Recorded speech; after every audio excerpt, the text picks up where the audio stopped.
Story time of how I got my latest pre-order for 2025. So I'm doing more research on Afrofuturism, and the Afrofuturism room in the Met popped up. Now, you can see this in New York at the Met, but if you can't and you can't get to New York, you can always watch it online. They have a YouTube video where they do a walkthrough and how they curated the space, and it is so well done. Like, so much intention goes into this room, into these rooms. Is bright. But I'm looking in the library like I usually do. I'm scoping it out and I'm like, oh, I have all of these books. This is cool. But then I see a comic on the table and I'm like, this looks familiar. So I was like, blew it up. I'm like, okay, this is Lion Man, but different. So the Lion Man I know.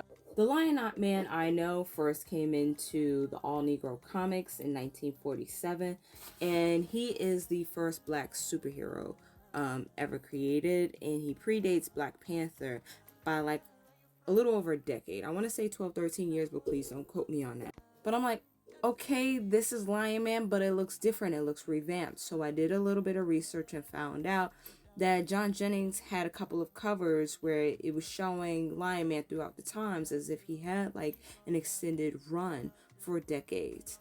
And it looked so cool. But then I also found out that they are bringing it back.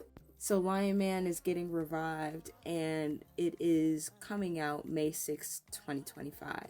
Now, what's really cool about this is the fact that not only is John Jennings on it, but Yvette Lee Sandalovu, who did the short story collection Drinking from Graveyard Wells, which I absolutely loved.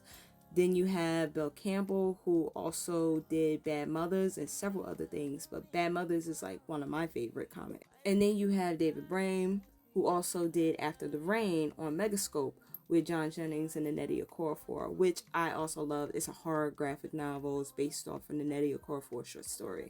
But you have no idea how fast I hit that button. I was so excited. Like,